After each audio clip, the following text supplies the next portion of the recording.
H is doing great. Not that I was expecting it not to, but I said I'd put her straight to work, and that I am doing. Yes, sir. Awesome. Where the last video ended, the next video begins. Don't worry, I haven't forgot about the McCormick. Just need a longer canvas belt to get her started. Time to grab the baler. Usually I park the baler in the shed, but recently that just hasn't been doable, so I have her covered up in a tarp outside. I really like that baler. I mean, it makes me tear my hair out sometimes, but it's in really good condition for what it is. So it's only going to be outside for a limited amount of time here.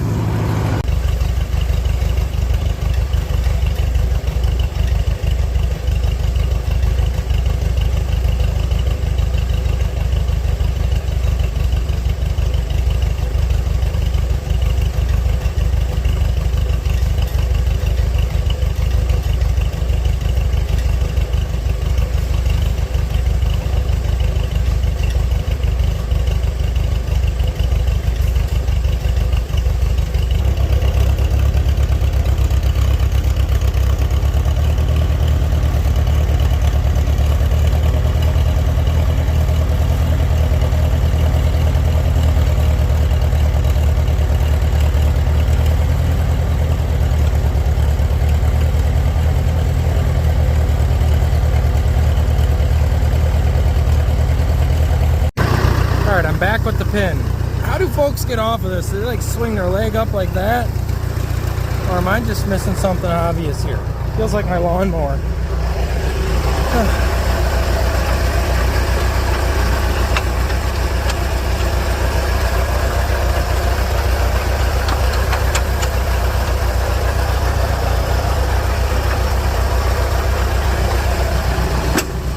There we go.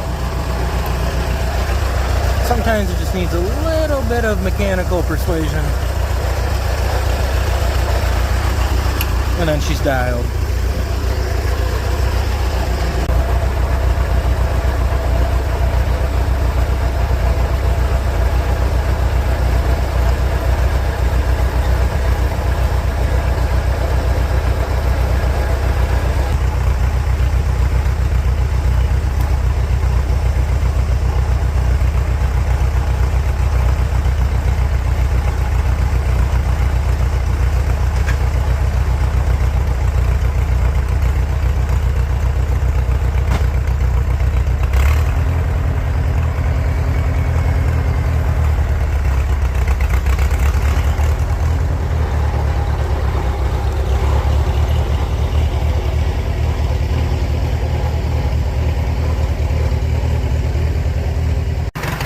I'd say now that she's warm enough, because I've been running her for about 30 minutes, I could probably tune the carb here. I've never touched it.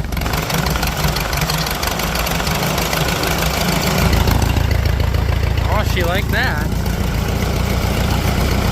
She liked that a lot.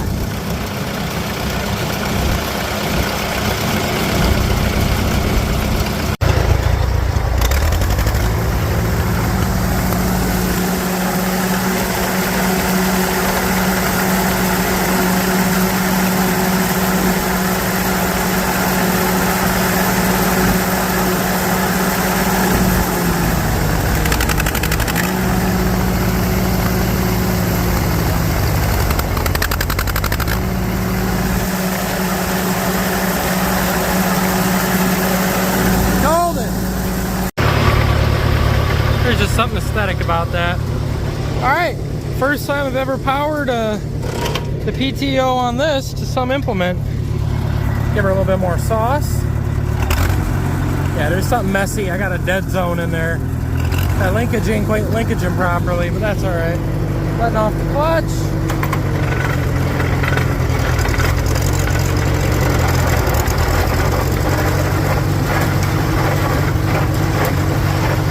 Oh yeah. Yeah. H rocks a little bit more than the 504 does.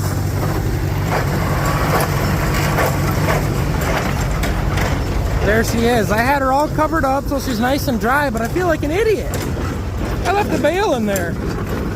I remember though when I parked this, I was really sick. I caught like some mini pneumonia or something, so I just wanted it to be dry, and that was pretty much all I cared about. All right, let's get her pulled into the shed and start baling hay.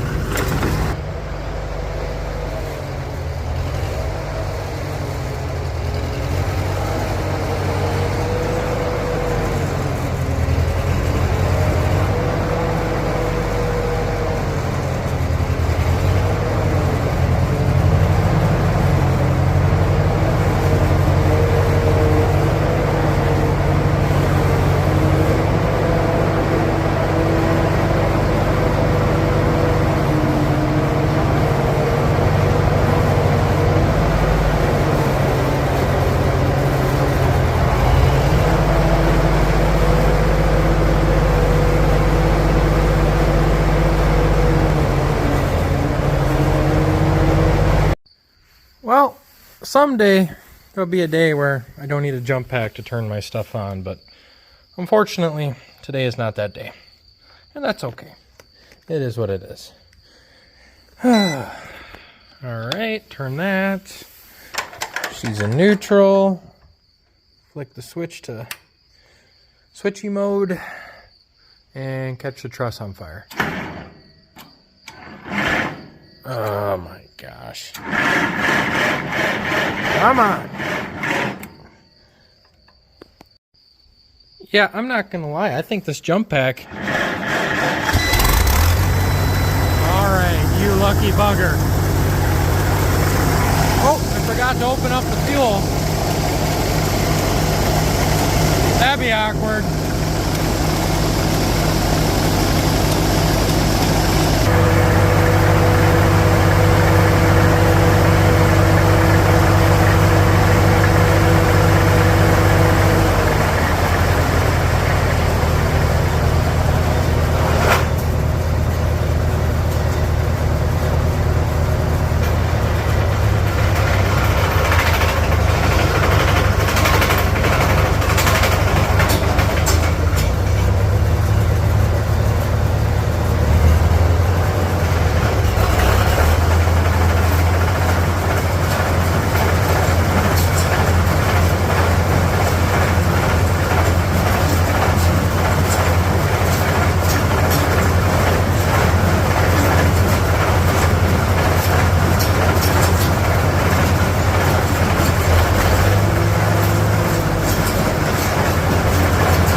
This baler, but sometimes he has compaction issues and he'll make a bunch of accordion bales and I'll have to do like a whole bunch more work just to get, you know, like I have to like go through at least a quarter of the bales this thing already goes through. So I'm starting to get better at it though. So every 10-ish bales I go back here and I make sure these are still in adjustment and good.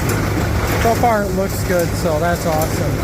It's got a little bit more rock to her because remember the right side brake isn't hooked up, so it's just the left brake holding it. But it's fine. The H is doing great. Not that I was expecting it not to, but I said I'd put her straight to work, and that I am doing. Yes, sir. Awesome.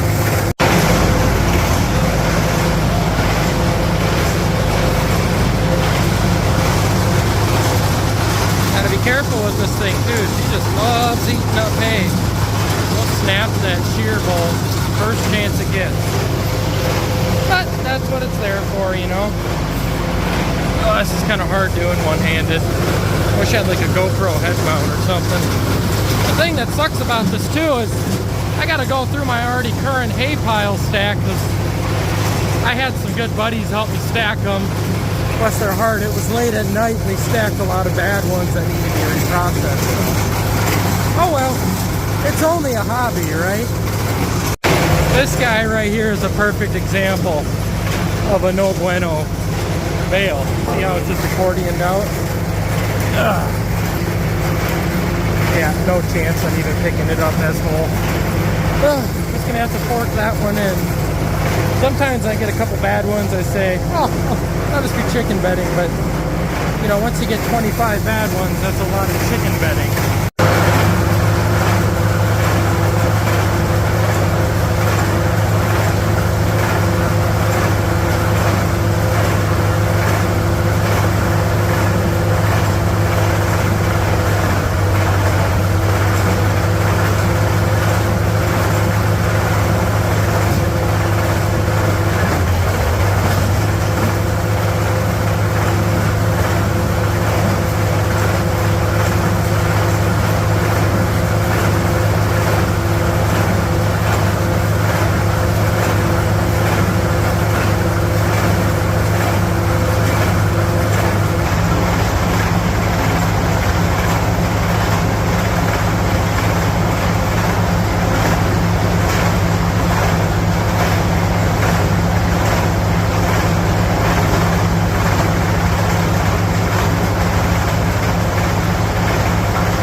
Man, I love narrow fronts.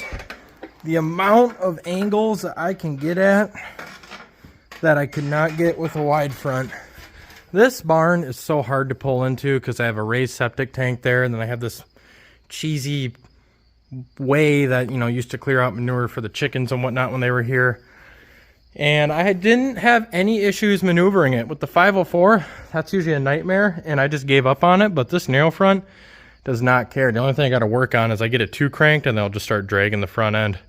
But besides that, got this in here. I have to put a pin in this for now because I got other stuff I got to do. And unfortunately, this knodder back here, well, it's not the knodder, but I think the knife isn't cutting. And then it keeps pulling and pulling and pulling until, well, this happens. It just rips it right on in half. So that sucks, but I'm just happy I got this pulled on in and it worked as good as it did. Man, I love narrow fronts. It's a shame they stopped making them. Well, I got the knife off the baler here, and I've actually never sharpened these. So, yeah, that definitely feels a little dull. So I'm just going to put it up here in the vise and hit it with the file a couple times. Yeah, it's still a little sharp, but as you could tell, I mean, it ain't perfect. So, got the file here. Just gonna run it on down that edge a few times, get her nice and sharp, and then we'll be golden. Well, here she is. I got her sharpened. It's a lot more sharper than it was before. Not like super duper sharp, not like razor sharp, but I definitely feel like if I press my skin on it hard enough, it'd probably cut me. So, drop in the comments below. Do you guys typically sharpen it this direction, or do you give it a quick flash from the bottom too and give it more of a point. I feel like if you do that from the bottom, you can get it more sharp, but then it's going to dull up quicker. So I just did a lot on top, and then I just did like 1 or 2 on the bottom, and it feels pretty good, so I'm liking that. Get this back on the baler, and hopefully she'll actually cut right. Well, so far so good. I've done a few bales, and she's been eating them up and tying properly. But, you know, as soon as you start complimenting a baler is when it starts giving issues. They're very self-conscious about how you talk to them. But that being said, I'm experimenting with compaction more too here, trying to get denser bales. Looks like it's knotting and doing its thing, so that's awesome. Gotta find a place to set you guys down.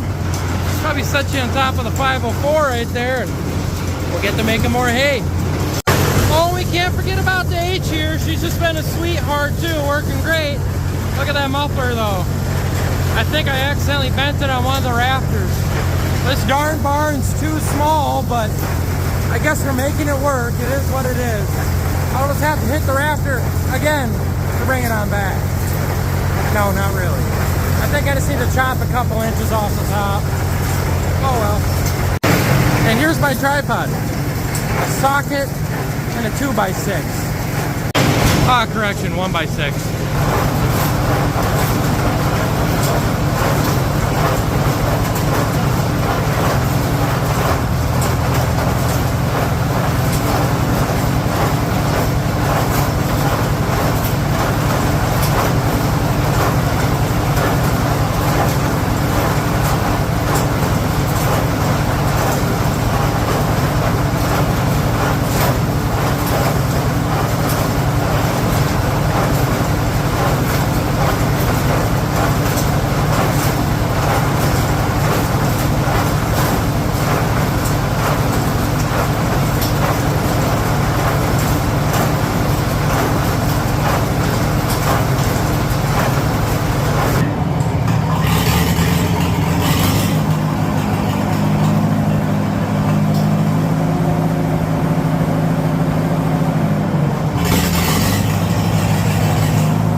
getting used to that non-live PTO. And what sucks,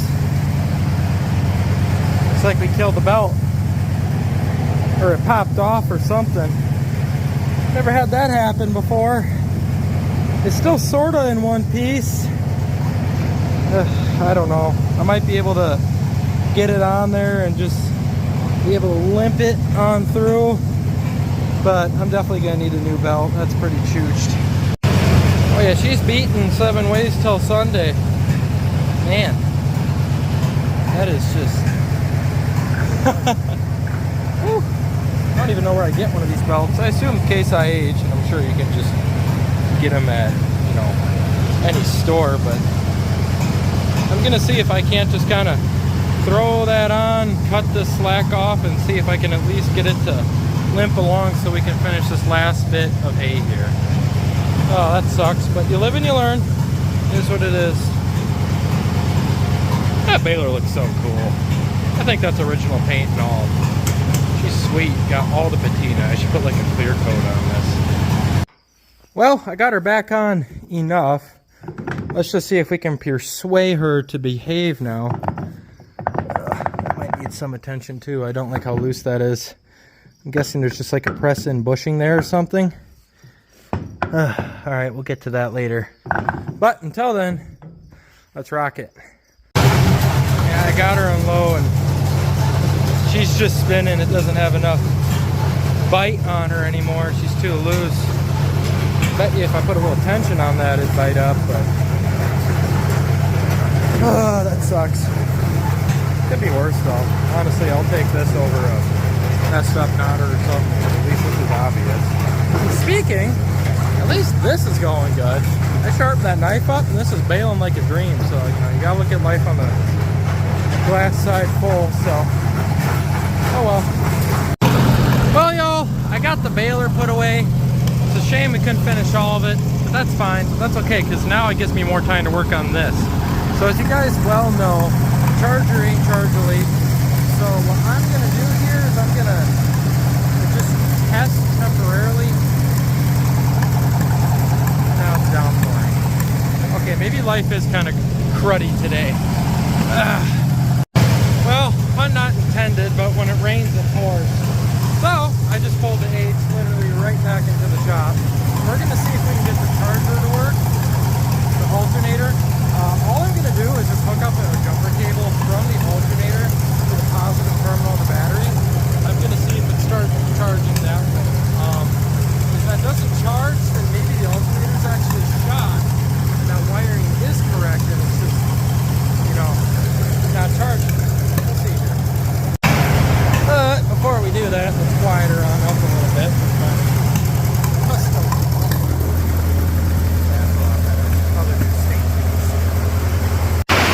And here's the amount of hay I missed. Honestly, that's probably like 2 bales worth. So, I'm not that upset about it. It's whatever. Back to the final source, getting soaked now too. It is what it is. This can be chicken back.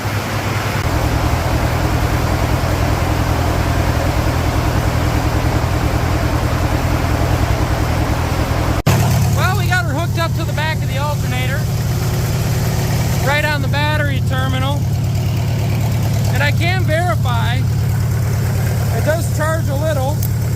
You can tell because it's sparking, but when I put the multimeter on it and I tested it, it was holding the same voltage. It was a very weak charge, and I tried revving it up and everything, and it wasn't waking up the rectifier. So I don't know if we got a burnt out diode or something. Not a big deal. You can pick up those alternators for like $100. A little spendy, but is what it is. So not a big deal though. And for the price we got this tractor, oh, it needs an alternator. Whatever. You win some and you lose some. You win some and you lose some. I've had enough of this open header racket too. Remember how this is slightly bent? I'm gonna let it heat up a little bit, and then when the metal's hot, I'll bend her on back. And now, the reason I did all that hay is so I can finally pull my truck in. And the reason I gotta pull my truck in is because the chickens keep laying eggs in the back of it, so might as well park it in the shed. No glow plugs. I fixed them and they were working, and then the relay decided to stop relaying. You know, that's how she goes. So let's see if we can start her without any of the forbidden sauce. 7.3 IDI.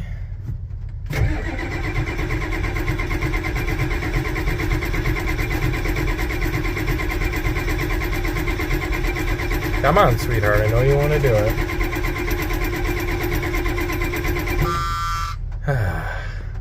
You see, I have the glow plugs hooked up to an actual manual switch for the time being, but some wire got disconnected or something, because I don't hear the relay clicking anymore whenever I do that.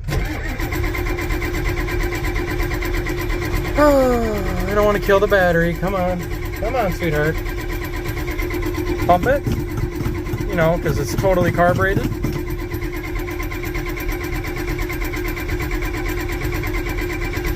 Typical Ford. Well, I should say international. It is an international engine. All right, I'm gonna completely blow up the engine now. Yep, engine's gonna blow up. Cylinder walls are scorched. It's just gonna destroy it. I mean, I might even see a rod just eject out the oil pan. Now that I'm using that stuff, she's hooked.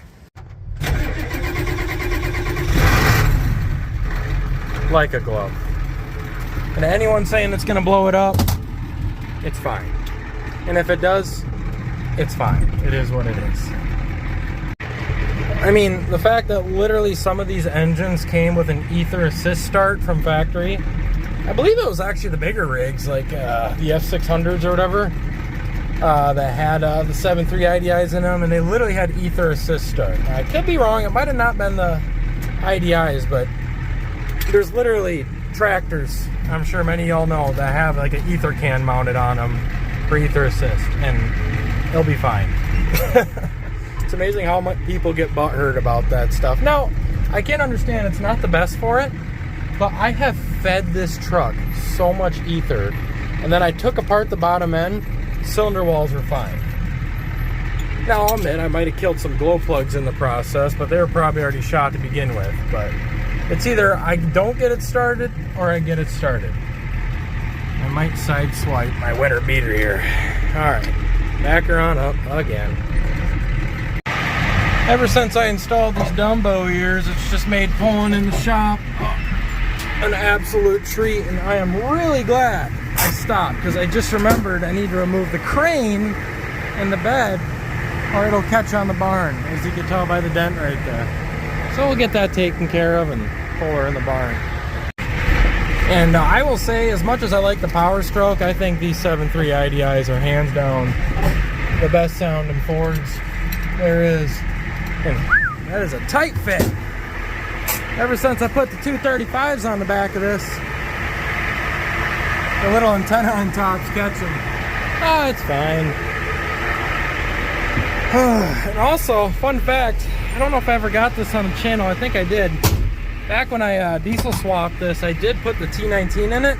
And the T19's a hydro transmission, and I converted it to take the Z-bar mechanical linkage as well. But the downside of that, you guys can't see because the 0.6 lens on these phones are terrible, is the clutch doesn't really engage like it should. Sorry, I had to pull the air cleaner off the wall. The Dumbo mirror was catching it.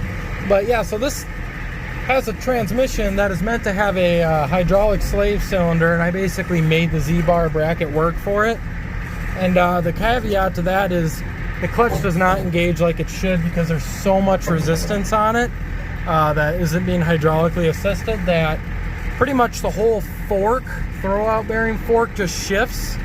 So I have to be really careful, or it's pretty much just like, here, listen to the clutch pedal. I don't know if you can hear that, but it just basically immediately engages, and I have to be super slow, and I can kind of feather it, but man, this thing just loves the jolt. But it's a truck I have, and it's a truck I need to make work, because the other truck decided its coolant wanted to become diesel. But fun fact, apparently diesel can work as coolant, according to my Power Stroke at least. I don't advise doing that, but, well, it works. Alright, let's park this bad boy on up, and then I guess figure out what we're going to do next. I know exactly what I'm going to do. So, I need to put a new top on the Coronet. But before I do that, I need to sell the Allis-Chalmers. So the problem with the Allis-Chalmers here is the wife went and took it out for a joyride the other day and ran it on low oil pressure, and it threw a bearing on the bottom end. That's my fault though. She's new to tractors and whatnot, so I didn't describe that to her, and well, we kind of killed the bottom end on it. But we think we might have a local guy that's interested on it. Otherwise, I'll be posting it on Marketplace. It's a good tractor. It was actually the first tractor I ever bought at an auction besides the 504. It's got brand new tires on it too. I paid $550 for it.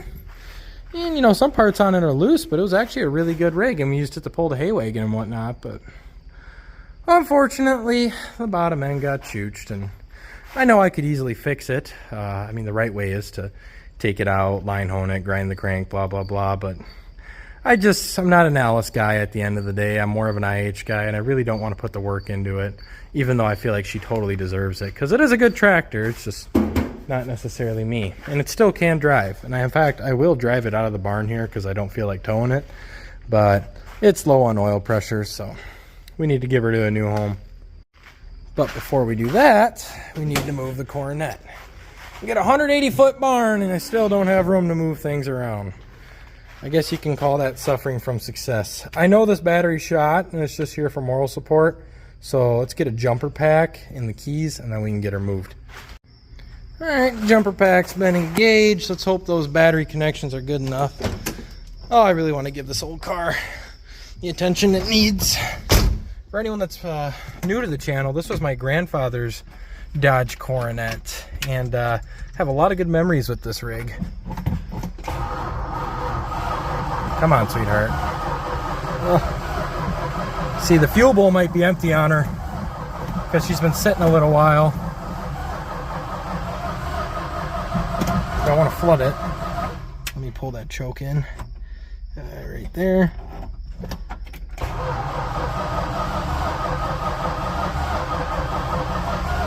Yeah, I think I'm gonna have to fill up the fuel bowl before I kill the jump pack there. That's okay. Well, considering that my only reliable jump packs around here are Fords and not DeWalt, let's see if we can get her to go. Alright, got all the jumper packs hooked up that I need. Showtime. There we are.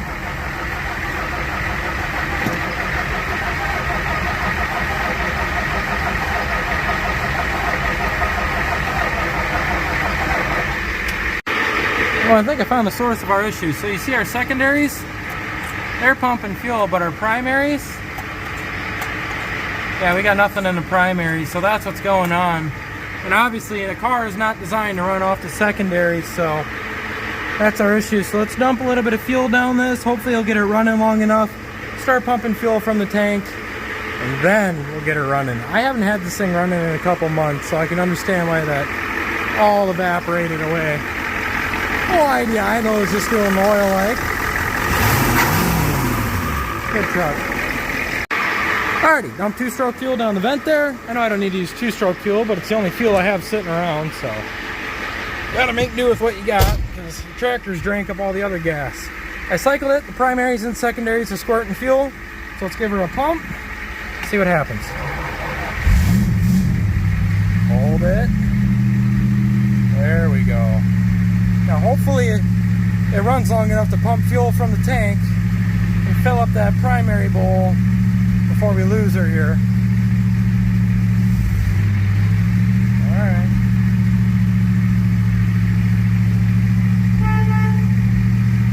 Nice. I'll get back to you guys once I get this thing moved.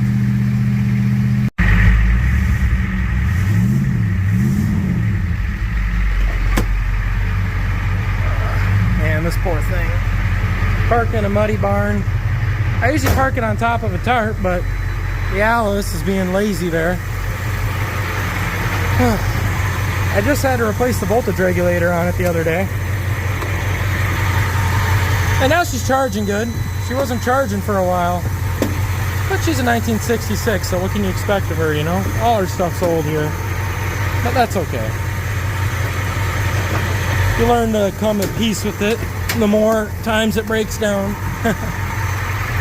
I just hope it doesn't shut off on a guy here. It's just like all my things. It's a pain to turn back on once it turns on off. Oh, she just shut off on a guy.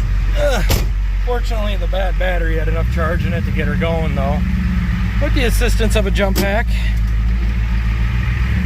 Alrighty, sweetheart. Please don't die on a fella.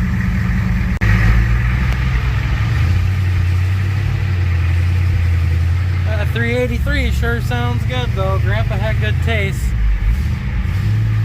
If this wasn't my grandfather's car though, I probably would have sold it and gotten a Mustang. I know that's like the most normie thing to do, but I just have a soft spot for those older 60s eras Mustangs, even the 70s eras. But yeah, we'll get the Coronet moved here, we'll get the Allis pulled on out, and then yeah, let's listen to the Freedom Ring for a moment.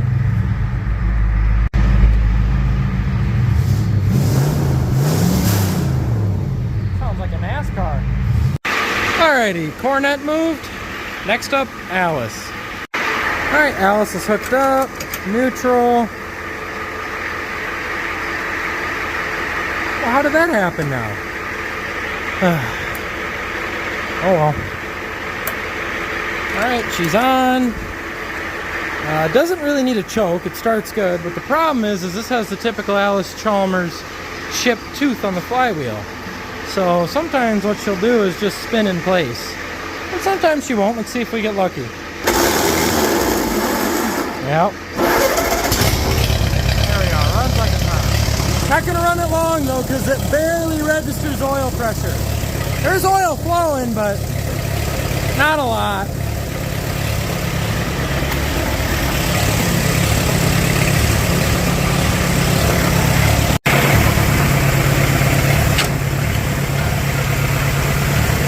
Don't want to rev it up that much. Like I said, she has a loose bearing on the bottom end. Low RPM it doesn't knock, but I don't want to make it any worse.